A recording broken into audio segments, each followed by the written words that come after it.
Pai Todo-Poderoso, no glorioso nome do seu Filho Jesus Cristo, eu quero agora, Senhor Deus, colocar nossas vidas diante de Ti, clamar pela revelação do Senhor, clamar, Senhor Deus, para que a Tua palavra penetre no nosso coração, clamar, ó Deus eterno, para que a revelação do Senhor venha. Ó Pai Todo-Poderoso, que a nossa voz se cale, que o nosso eu, os nossos achômetros, todos nós queremos que se cale agora, que até mesmo vozes do inferno se cale, mas só o Seu Espírito Santo possa falar aos nossos corações e nos trazer revelação. Espírito Santo, nos convença do pecado, nos convença da justiça e nos convença do juízo. Eu coloco esse tempo aqui diante do Senhor. E cada pessoa que está ouvindo agora ao vivo, e os que vão ouvir futuramente gravado, melhor dizendo, sejam abençoados e impactados com a Tua palavra e com a Tua verdade. Em nome de Jesus. Amém? Amém, meu irmão? O que nós vamos falar hoje é sobre o Natal.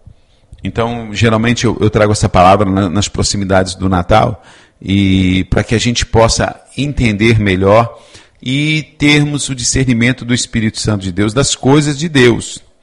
Isso que nós precisamos, não é? Então, a gente não pode ser levado por vãs doutrinas e nem tampouco ser levado pelo oba-oba do mundo. Vamos lá. Porque o homem está integrado no meio que ele vive. A gente sabe disso. E as consequências é o quê? É o homem começar e absorver as práticas e costumes do meio que ele vive. E quando se trata de uma comemoração assim tão bacana, ai que emoção, as luzes na cidade, que é o caso do Natal, aí é mais difícil ainda você aceitar, a gente aceitar qualquer informação que seja contrária a essa festividade. Né? A nossa tendência inicial qual que é? Hein? Qual que é? É rejeitar esses ensinamentos, taxando de inconsistentes, ou originários de pessoas que são de mente fraca, pessoas que querem ser santas demais, pessoas que não têm estudo, não passou por um seminário teológico, doutorado, mestrado, e um monte de coisas. Mas o fato é, ao contrário do que muitos pensam, o Natal não é uma festa originariamente cristã. Se você é um cristão, se você é um seguidor de Jesus, se você é seguidor de Cristo, Natal não pode entrar na tua vida. Né? Certo? Não pode. São todas de origem pagã. Toda essa festa, todos os costumes é de origem pagã. Né? Olha só, o dia 25 de dezembro foi escolhido porque coincidia com os festivais pagãos, né, que o povo celebrava. A Saturnália é um deles. Solstício de inverno, em adoração ao Deus Sol. Tá? Sol Invictus. Este festival de inverno era chamado de Natividade do Sol, o Sol Invictus. Festa solar, Natalis Invictus. Natividade do Sol Inconquistado. Era celebrado no dia 21 de dezembro, tá? A celebração do Natal antecede o cristianismo. Ou seja, antes de Cristo já se tinha isso. Em cerca de 2000 anos. Tudo começou com o antigo festival na Mesopotâmia. Certo? Festival mesopotâmico, que simbolizava a passagem de um ano para o outro. O Zagmuk. Para os mesopotâmios, o Ano Novo representava uma grande crise. Devido à chegada do inverno, eles acreditavam que os monstros do caos enfureciam-se e Marduk, seu principal deus, precisava derrotá-lo para preservar a continuidade da vida na Terra. O festival do Ano Novo, que durava 12 dias, era realizado para ajudar a esse deus Marduk em sua batalha. A tradição dizia que o rei devia morrer no fim do ano para ao lado de Marduk, ajudá-lo em sua luta. E para poupar a vida do rei, é claro, né, um criminoso era vestido com as suas roupas, né, e tratado como privilégio de monarca, sendo morto e levando todos os pecados do povo consigo. Assim, a ordem era restabelecida. Um ritual semelhante era realizado também pelos persas e babilônios, chamado de Sakae. A versão também contava com um escravo tomando o lugar do mestre, certo? A Mesopotâmia inspirou a cultura de muitos povos, como os gregos, que englobaram as raízes do festival, celebrando a luta de Zeus contra Titã, Cronos, contra o Titã Cronos, o inimigo Cronos. Mais tarde, através da Grécia, o costume alcançou os romanos, sendo já absorvido pelo festival chamado Saturnália, em homenagem a quem? A Saturno. A festa começava dia 17 de dezembro, gente, e até o dia 1º de janeiro, comemorando o solstício de inverno. De acordo com os seus cálculos, dia 25 era a data em que o Sol se encontrava mais fraco, porém pronto para recomeçar a crescer e trazer vida às coisas da terra. Durante a data, que acabou conhecida como o dia do nascimento do Sol invicto, as escolas eram fechadas, ninguém trabalhava, era realizado festa nas ruas, grandes jantares eram oferecidos aos amigos, e árvores verdes também, ornamentadas com galhos de loureiros e iluminadas por muitas velas. Enfeitavam a sala para espantar o quê? Os maus espíritos, os espíritos da escuridão. Os mesmos objetos eram usados para presentear uns aos outros. Aí, após o cristianismo do Império Romano, 25 de dezembro, passou a ser celebrado o nascimento de Cristo. A maior parte dos historiadores afirma que o primeiro Natal, como nós conhecemos hoje, foi celebrado no ano de 336 depois de Cristo.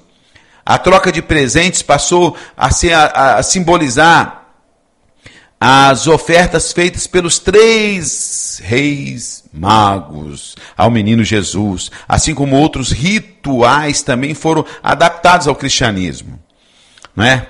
Por exemplo, vamos lá, símbolos natalinos, rena, trenó, duende, árvore, tudo isso foi colocado.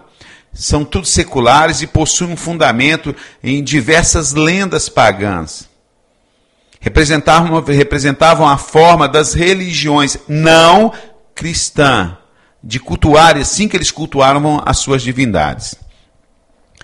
Não tem a questão da troca de presente? A prática dessa troca de presente era, segundo nos informa Tertuliano, parte da Saturnália.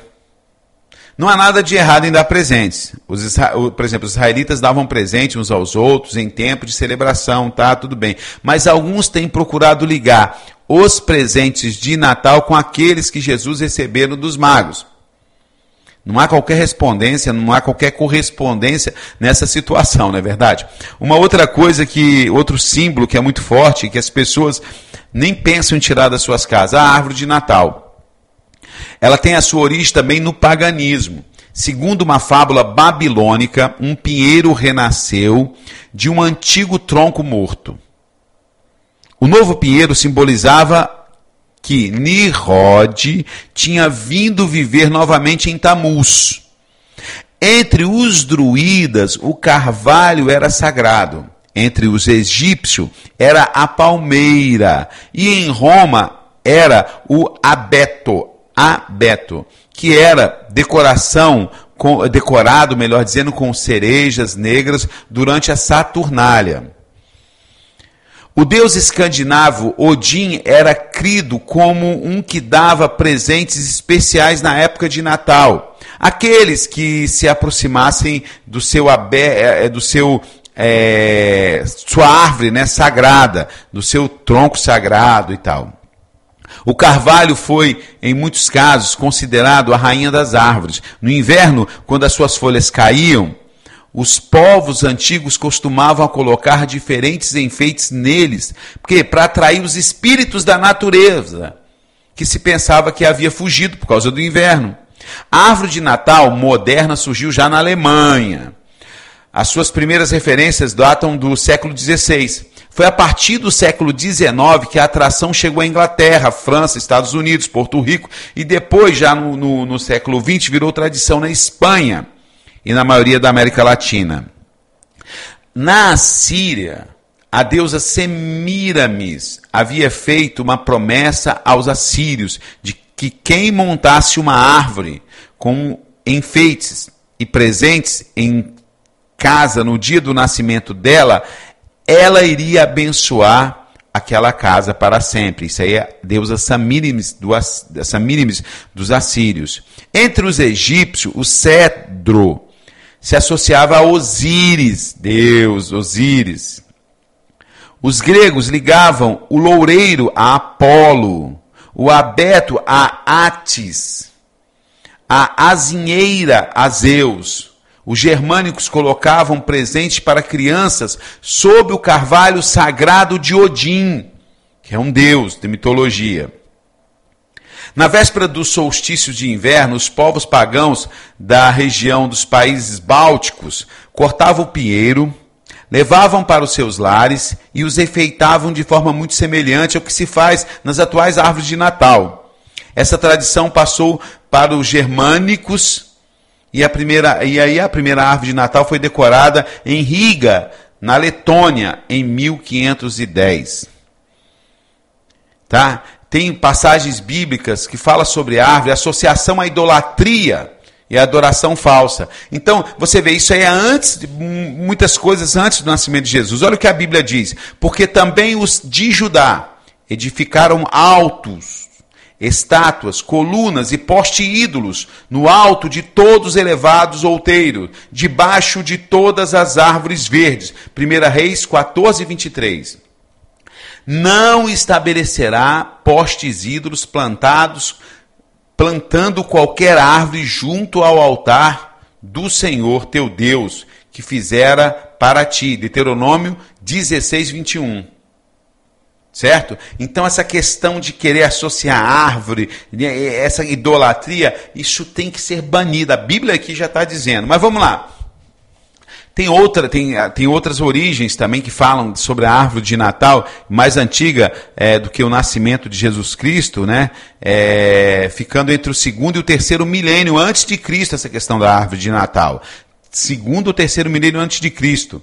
Naquela época, uma grande variedade de povos indo-europeus, né, que estavam se expandindo pela Europa, Ásia, considerava a árvore como uma expressão de energia, fertilidade da mãe natureza, por isso eles rendiam culto. O carvalho foi em muitos casos, considerada a rainha das árvores. No inverno, quando as suas folhas caíam e tal, eles iam e tal, aquela coisa toda, enfeitavam. Ok? Bom, vamos lá.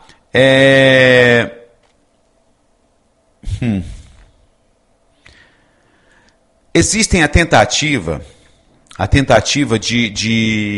de fundir, tá? A tentativa de fundir elementos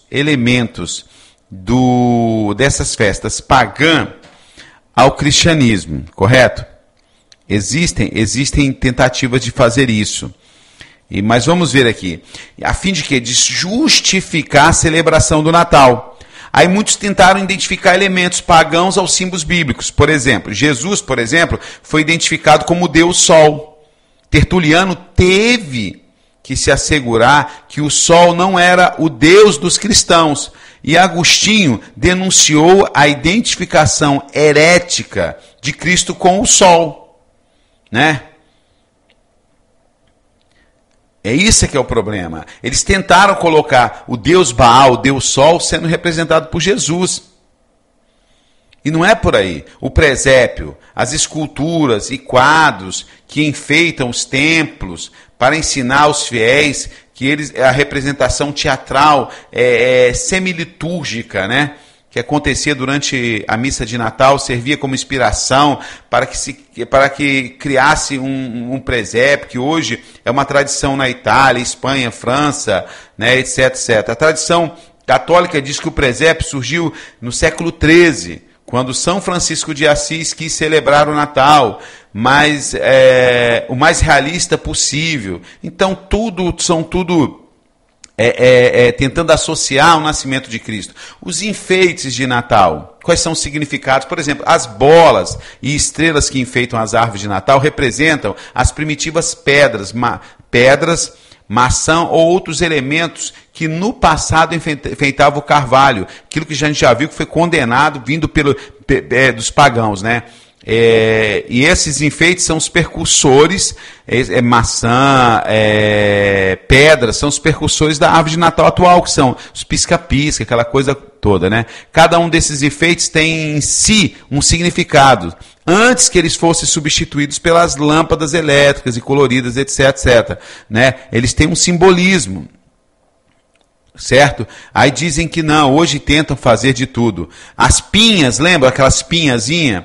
Se utilizam como símbolo da imortalidade. E os sininhos, como mostra tem naquela árvore de Natal, né? Esses são símbolos da imortalidade. A maçã e as bolas de cores são mais tradicionais, desenvolvida pelos separadores de vidros lá da Boêmia, no século XVIII. São signos que atraem a abundância. Então, são elementos para atrair a abundância.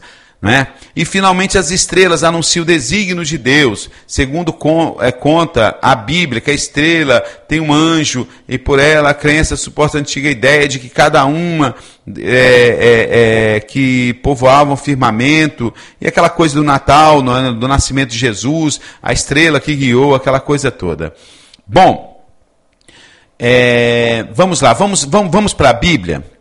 Então, a gente viu isso, que são costumes pagãos que foram incorporados na religião cristã, sabe, do cristianismo, correto? Então deu para ver, passamos elementos, Babilônia, Roma Antiga, falamos aí da Saturnália, solstício, tudo isso, né? Sols invictos, que realmente era comemorada a adoração ao Deus Sol e aquela coisa toda. Vamos para a Bíblia? Abra sua Bíblia em Jeremias 10, 3 e 4. Anota o texto, Jeremias 10, versículos 3 e 4. Diz assim: porque os costumes dos povos são vaidade, pois cortam do bosque um madeiro, obra das mãos do artífice, com machado.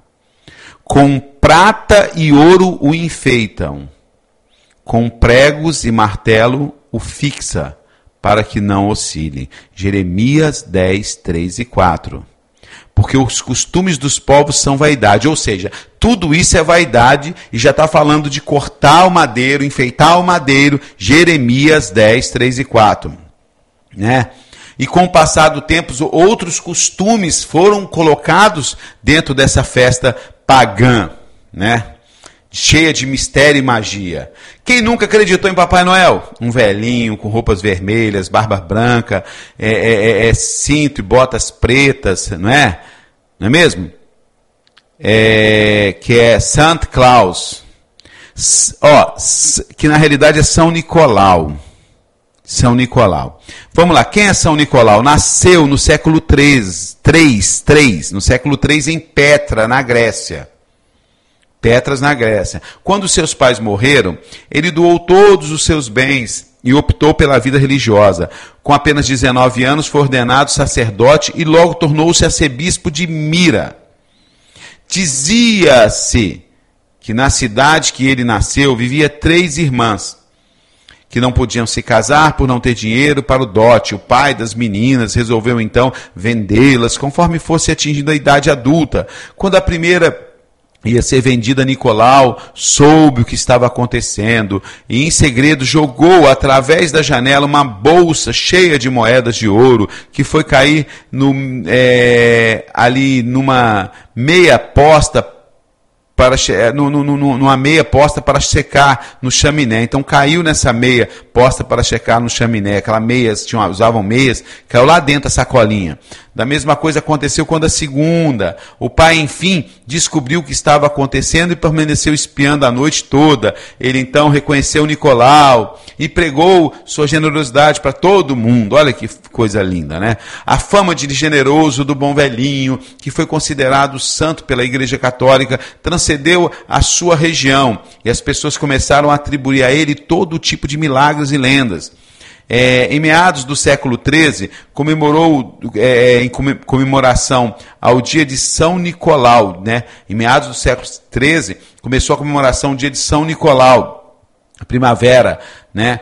Da primavera para o dia 6 de dezembro. A sua figura foi relacionada com crianças que deixavam presentes vestido de bispo, que ele deixava presente vestido de bispo, montado num burro. Na época da Contra-Reforma, a Igreja Católica propôs que São Nicolau passasse a entregar presentes no dia 25 de dezembro. Então era original a festa para ele no dia 6 de dezembro. Depois da Contra-Reforma, 25 de dezembro. Né? Tal como fazia o menino Jesus, segundo a tradição desses tempos e tal. Né?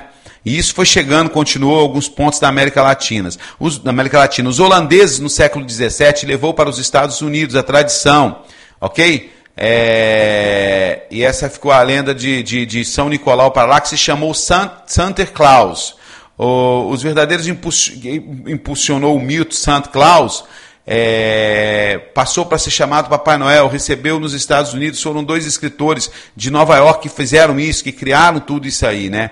O primeiro, Washington Irving, escreveu em 1809 um livro em que São Nicolau já usava o vestimento de bispo, transformando em personagem bonachão, aquele gordinho bondoso que montava um cavalo, etc, etc. E tem outro, em 1823, um poema de um professor universitário, Clement C. Moore, certo? Que também enaltece a questão do velhinho. Já no século XIX, Santa Claus foi representado por muitas maneiras. E aí, daí do século XIX, ele tomou a proporção como ele é hoje, né? O símbolo de Santa Claus foi logo utilizado pela publicidade. Em 1931, a Coca-Cola já começou e por aí vai embora. Deixa eu falar uma coisa para vocês aqui. Vamos para a Bíblia. Você já sabe a origem, São Nicolau, aquela coisa toda. Mas esse Papai Noel tem atributos que somente Deus tem. Sabia? Esse Papai Noel tem atributos que somente Deus tem, irmãos. Por exemplo, conhece cada criança, seu comportamento, né? E conhece o pedido de cada criança no mundo todo. Então ele é onisciente, ele penetra na mente das crianças. Atributo de Deus, onisciência.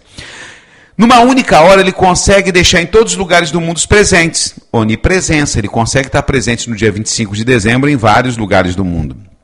Onipotência, tem o poder para julgar e fazer renas voarem, né? Ainda para controlar o tempo. É onipotência.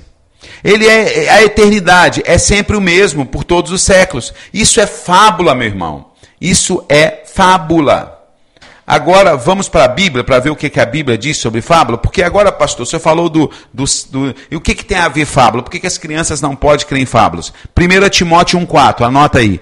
1 Timóteo 1,4. Não se dê a fábulas ou a genealogias intermináveis que mais produzem questões do que edificam. Edificação a Deus, que consiste na fé. Assim o faço agora. 1 Timóteo 4,7. Vai em 1 Timóteo, anota rapidinho. 1 Timóteo 4,7. Mas rejeite as fábulas profanas de velhas. Exercita a ti mesmo na piedade. 2 Timóteo 4, 2 a 5. 2 Timóteo, capítulo 4, versículo de 2 a 5. Que pregues a palavra, insta em tempo e fora de tempo, repreenda, corrige, exorta com toda a longanimidade e doutrina. Porque virá tempo em que não suportarão a sã doutrina, mas tendo comichões nos ouvidos, montoarão para si doutores conforme a sua própria concupiscência, e desviarão os ouvidos da verdade, voltando às fábulas. Mas tu, sê sóbrio em tudo, sofre a aflição, faz a obra de um evangelista e cumpre o teu ministério. Então nós estamos num tempo que as pessoas não querem nem ouvir sobre isso, sobre a verdade. E vão dar ouvido a fábulas e vão querer líderes que dê ouvido àquilo que eles querem ouvir. Tito 1,14. Tito 1,14. Não dando ouvido às fábulas judaicas, nem aos mandamentos de homens que se desviam da verdade. Ou seja, Natal é uma mentira? Se alguém vem pregar Natal, ele se desviou da verdade. O que Tito está dizendo? Não dê ouvido a homens que se desviam da verdade. Se Natal não é verdade, a fábula é mentira. Se é mentira, não é verdade. Se é verdade, eu tenho que me desviar das pessoas que ensinam a mentira. Vamos lá em 2 Pedro 1,16. 2 Pedro 1,16. Porque não vos fizemos saber a virtude e a vinda do nosso Senhor Jesus Cristo, segundo fábulas, artificialmente composta, mas nós mesmo vimos a sua majestade. Viu? Porque não... Olha, tem aquelas pessoas que falam assim, mas pastor... Eu já vi líderes, gente, falar isso. Mas pastor, nós temos que aproveitar esse dia que as pessoas estão sensibilizadas e pregar Jesus Cristo, ensinar, fazer um culto muito belo natalino, uma cantata, tudo isso aí. Olha o que Pedro diz. Porque não vos fizemos saber a virtude da vinda do nosso Senhor Jesus Cristo, segundo fábulas. Então não utilize isso para falar de Jesus. Não utilize fábulas para falar de Jesus artificialmente compostas. Aqui, fábulas artificialmente compostas. Mas nós mesmos vimos a sua majestade. Olha, nós não devemos jamais nos esquecer de que como os cristãos verdadeiros somos ordenados a comemorar a morte de Cristo e a sua ressurreição e sua vida. Quer ver? 1 Coríntios 11, 25 a 26. 1 Coríntios 11, 25 a 26. Semelhantemente também, depois de cear, tomou o cálice, dizendo, esse é o cálice do Novo Testamento, né? O meu sangue, no meu sangue, da nova e eterna aliança, né? No meu sangue. Fazei isto todas as vezes que beberem em memória de mim. Então, toda vez que você se reunir em memória de Cristo, façam isso. Relembre, né? O que Jesus fez. Todas as vezes que comerdes esse pão e beberdes esse cálice, anunciai a morte até que eu venha. Até que venha. Então, nós temos que anunciar o que é a morte até que o Jesus venha. Porque na morte de Jesus, na morte da cruz e ressurreição, é que Jesus venceu o diabo. Em nenhum lugar nas Escrituras ordena o cristão a comemorar o nascimento de Cristo. Certo? Nenhum lugar. Não é assim em relação à ressurreição. Todos comemoramos o nascimento, mas somente todos comemoram o nascimento, mas somente os cristãos comemoram a ressurreição. Devemos ainda lembrar acerca de que Jesus, identificado na pessoa de Melquisedeque, lembra lá? Que diz assim, sem pai, sem mãe, sem genealogia, que não teve princípio de dias, nem fim de existência. Então nós temos que comemorar a morte e a ressurreição de Jesus. Em todos os períodos da história da cristandade, uma minoria de líderes se colocou contra essa observância de Natal. Agora, o que fator, né, um ou mais fatores estão relacionados a essa oposição? Vamos lá. Número 1, uma rejeição a autoridades eclesiásticas na sua tentativa de estabelecer um dia oficial na festa, dos quais,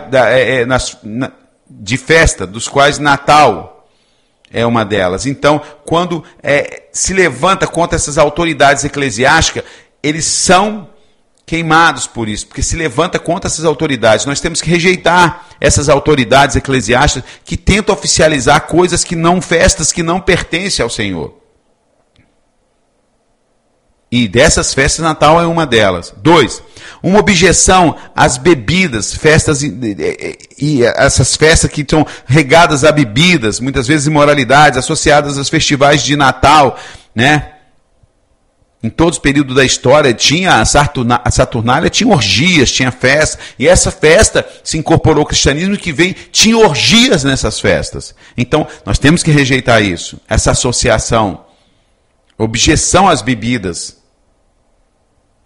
né? Rejeitar associações antigas, que continua entre o Natal. Sabe, esses costumes pagãos nós temos que rejeitar. Rejeitar autoridades eclesiásticas na sua tentativa, rejeitar essas bebidas, essas comelanças, rejeitar a associação de festas pagãs. Não é? É tempo de nós rejeitarmos tudo isso. O Senhor está voltando, meu irmão. Nós somos povo eleito. Nós temos que fechar todas as brechas que o inimigo, tem colocado para contaminar a igreja e contaminar o servo de Deus. Agora vai um recado para os líderes. Vamos lá? Líderes, pastores, diáconos, presbíteros, líderes de célula, líderes de pequenos grupos. Jeremias 23, 28 a 30 diz assim, isso é para os líderes. O profeta que tem um sonho, conte o sonho. Aquele que tem a minha palavra, fale a minha palavra com verdade.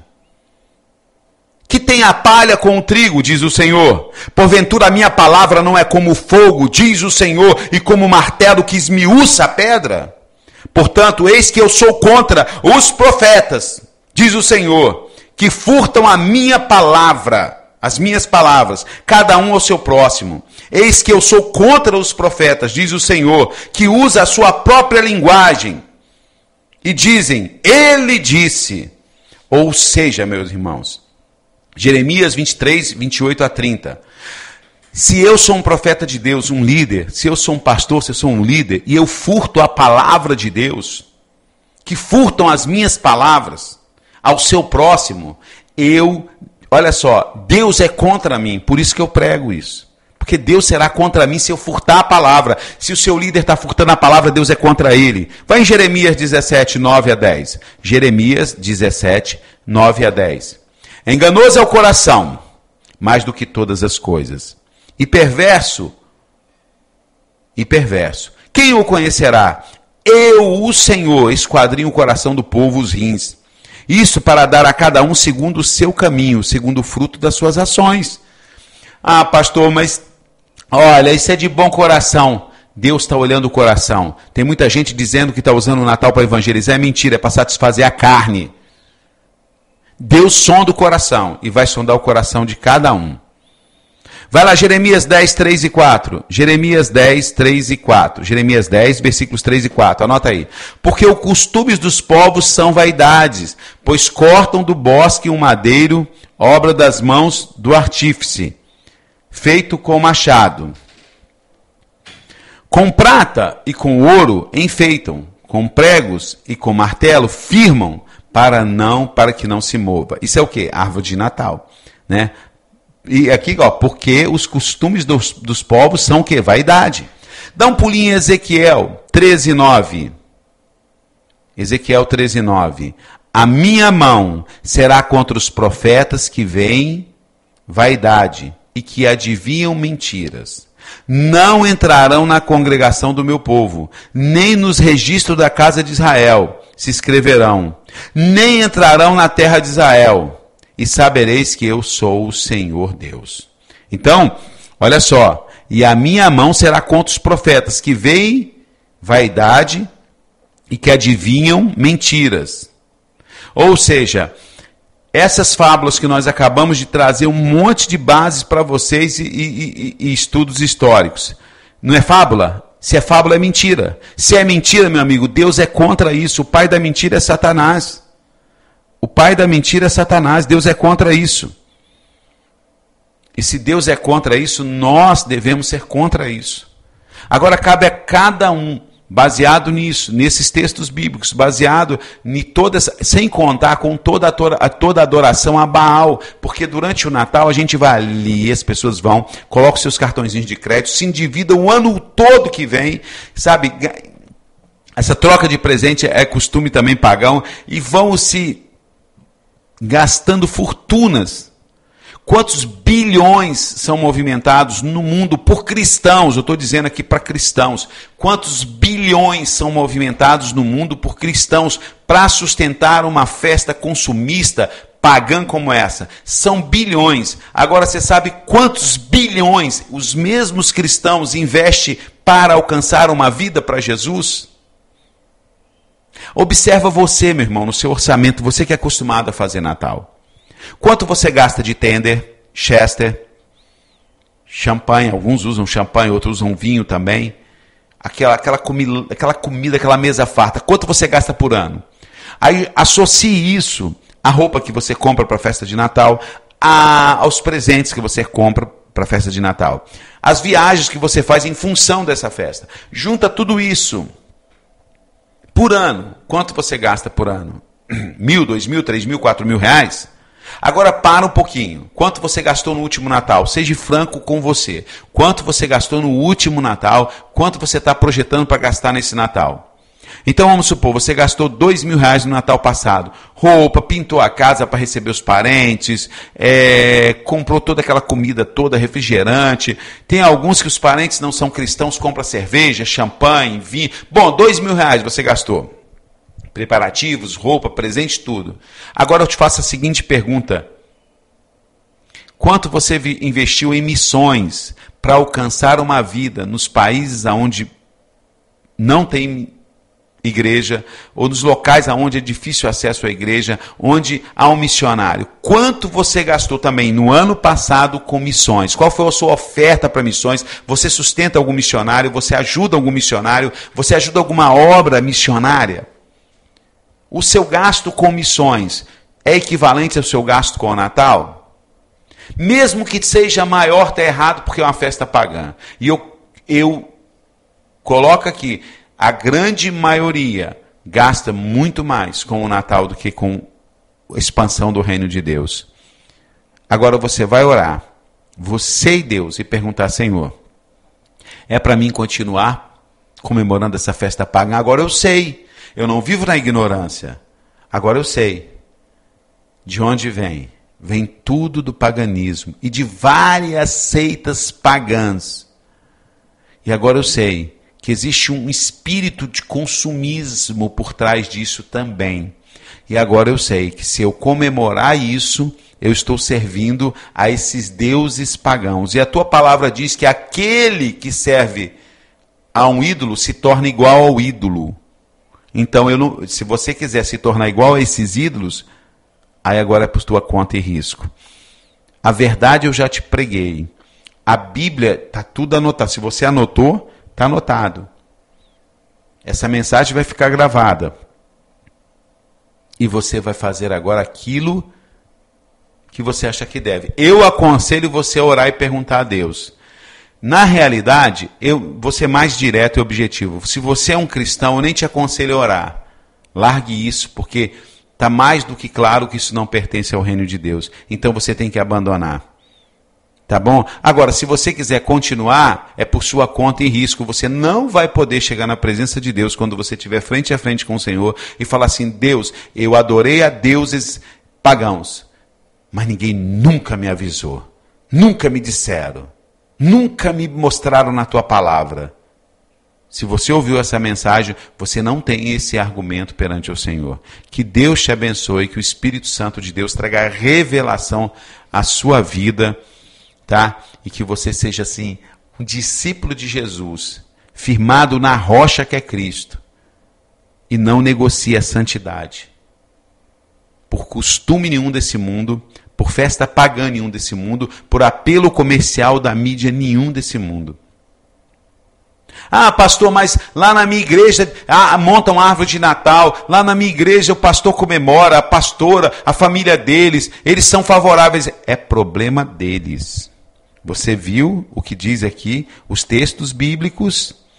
Hein? Você ouviu o que diz aqui os textos bíblicos? Se você ouviu o que diz aqui os textos bíblicos, é problema deles. Olha só, vou repetir. Jeremias 23, 28 a 30. O profeta que tem um sonho, conte o seu sonho. Aquele que tem a minha palavra, fale a minha palavra com verdade. Que tem a palha com o trigo, diz o Senhor. Porventura a minha palavra não é como fogo, diz o Senhor, e como martelo que esmiuça a pedra?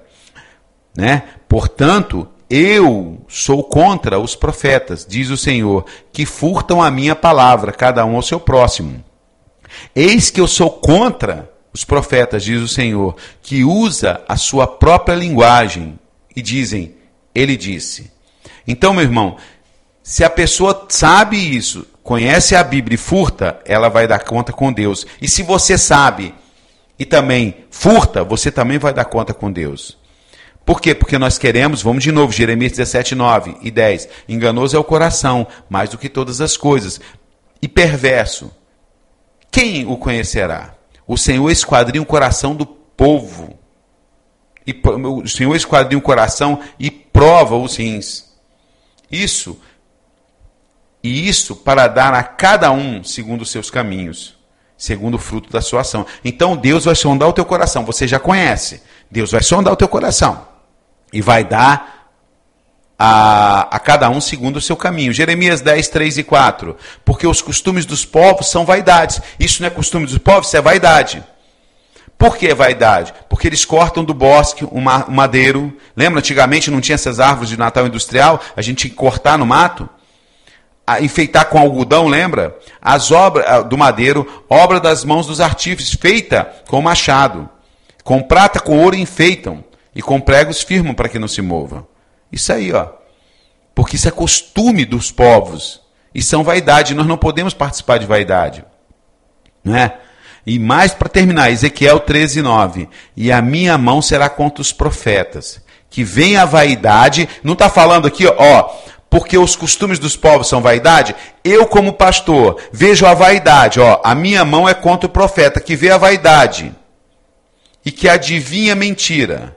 Não entrarão na congregação do meu povo, e nem nos registros da casa de Israel se inscreverão, nem entrarão na terra de Israel. E sabereis que eu sou o Senhor Deus. Então, se eu vejo que essa festa é vaidade, que essa festa que corta o madeira e enfeita a árvore é vaidade, e aqui embaixo em Ezequiel ele diz que ele é contra, a minha mão será contra os que veem a vaidade e não fazem nada, então por isso que eu prego. E agora você conhece tudo, você conhece que é vaidade, você conhece os textos bíblicos, você leu comigo aqui em cima, e eu vou repetir para ninguém dizer que eu não falei da palavra, 1 Timóteo 1,4. Você sabe que Papai Noel, toda essa festa é voltada para fábulas. 1 Timóteo 1,4. Não se deem a fábulas. 1 Timóteo 4,7. Mas rejeitai as fábulas. 2 Timóteo 4, 2 e 5. Que pregue a palavra em tempo e fora de tempo. Tá? Repreenda, exorte com toda a longanimidade e doutrina. É o que eu estou fazendo. Porque virá o tempo em que não suportarão essa doutrina. Mas tendo comichões nos ouvidos, amontoarão para si doutores conforme a sua própria concupiscência. Ou seja, eu quero um líder, eu quero um pastor que se enquadre a mim. Não que eu tenha que mudar os meus costumes. Continua. E desviarão os ouvidos da verdade, voltando às fábulas. Certo? Voltando-se às fábulas. Tito 1,14, não dando ouvido às fábulas judaicas, nem a mandamentos de homens que se desviam da verdade. Ou seja, se eu chego para você e falo, pode comemorar o Natal. Isso eu estou desviando da verdade, então não dê ouvido para mim. 1 Pedro 1,16, porque não vos fizemos saber a virtude, porque não vos fizemos saber a virtude e a vinda do nosso Senhor Jesus Cristo, segundo o quê? Segundo fábulas artificiais. Então não adianta querer usar fábulas artificiais para justificar Natal. Certo? Para justificar Natal. Não adianta. Que o Senhor venha sobre você com a revelação. Pai, em nome de Jesus, que a revelação do Senhor venha sobre cada coração que ouvir essa mensagem. Que antes de criticarem, antes de julgarem, dê espaço ao teu Espírito Santo, para que o teu Espírito Santo fale aos corações de cada um, em nome de Jesus. Amém? Amém? O nosso site é o www.amazongospel.com. Lá tem o nosso e-mail, www.amazongospel.com.